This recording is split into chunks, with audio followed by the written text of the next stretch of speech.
Once upon a time, there was a small hut in a big forest. A kind couple lived in that house with their little daughter.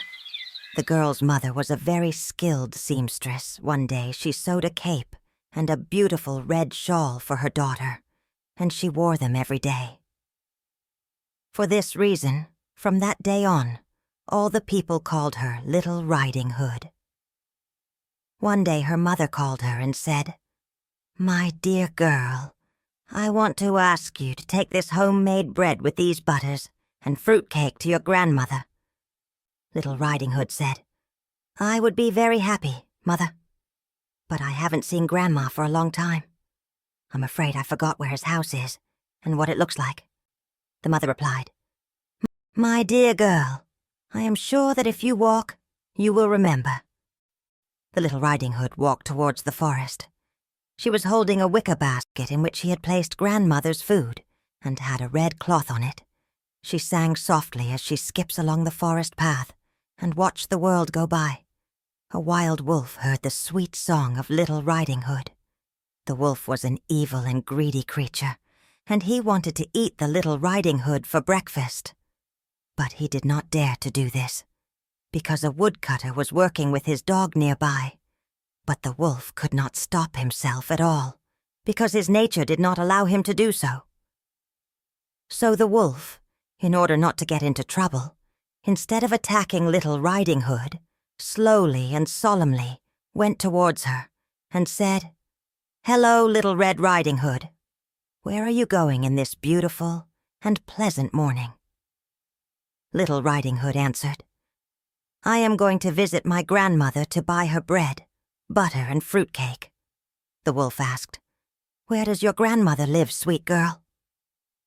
She replied, "In the middle of the forest." The wolf said in a low voice, "Ah, yes, I know that house, but I have to go now. Goodbye, little girl. Take very good care of yourself. The forest is too dangerous for a little girl like you." Before Little Red Riding Hood had time to answer the wolf, he was gone. Little Riding Hood was in no hurry. She loved the forest and could play there alone for hours. She ran after butterflies and looked at squirrels. She saw a rabbit jumping through the ferns and a bee drinking the nectar of wildflowers. She even came across a woodcutter who was cutting tree stumps. The woodcutter kindly said, "Where are you going, lonely Little Riding Hood?" Little Riding Hood answered, "I am going to see my grandmother, but now I have to hurry because I might be late." While Little Red Riding Hood was playing, the mischievous wolf ran as far as he could to the middle of the forest and found his grandmother's house. Grandma lived alone. She was extremely weak and rarely got out of bed, and that day he was lying in her bed like always. The wolf ran to the door of the grandmother's house and knocked. Knock, knock, knock. The old woman asked, "Who knocks at the door?" The wolf said while trying to imitate the voice of Little Riding Hood, "I am Little Riding Hood, Grandmother." Grandma said, "Come in, baby. Pull the latch and open the door." The wolf opened the door and entered. You can imagine how shocked the grandmother was when she saw the wolf standing in front of her. She froze in fear, and moments later the hungry wild wolf ate Grandma in one bite. But the wolf was not satisfied yet. He liked to taste Little Riding Hood. So he put on the clothes of the grandmother, lay down on the bed, and waited for Little Riding Hood. After an hour or so, Little Red Riding Hood arrived at Grandma's house. She went to the door and knocked. Knock, knock, knock. The wolf said, "Come in, baby, pull the latch and open the door." Little Red Riding Hood thought to herself, "I don't remember that Grandmother's voice was so thick." But when she entered the house, she saw her grandmother lying on her bed as usual. Little Riding Hood said, "Grandma, my mother sent me to bring you this delicious bread and butter and fruitcake." The wolf said, "Oh, how kind you are, my girl. Come here and give me a big kiss." Little Riding Hood, who, if you remember, had not seen her grandmother for a long time, approached the bed. Little Riding Hood said, "Grandma, what a big nose you have.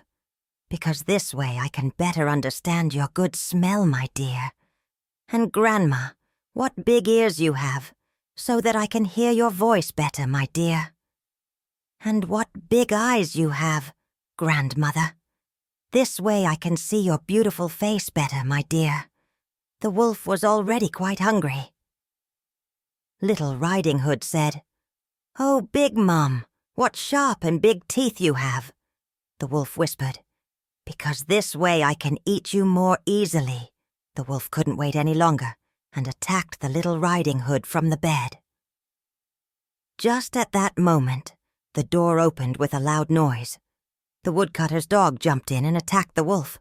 The wolf fell to the ground and whimpered as he stepped back. A few seconds later, the woodcutter man arrived, took his huge axe above his head, and brought it down with a loud thud. With a head kick, the wild wolf broke away from the tension. Cried the Riding Hood, "Oh, thank you, kind woodcutter. How did you know the wolf was here and I was in danger?" The woodcutter said, "Well, I recently saw this wild wolf lurking in the forest. Today I saw you alone, and I wanted to make sure that you will be safe. That's why I came looking for you. My dog smelled the wolf, so we quickly ran to this house." Little Riding Hood said, "Oh, how brave and clever you are, dear woodcutter. I thank you again." The woodcutter went home with Little Riding Hood and explained the bad events to her parents. They were very grateful to the woodcutter and his dog for saving their daughter from the wild wolf.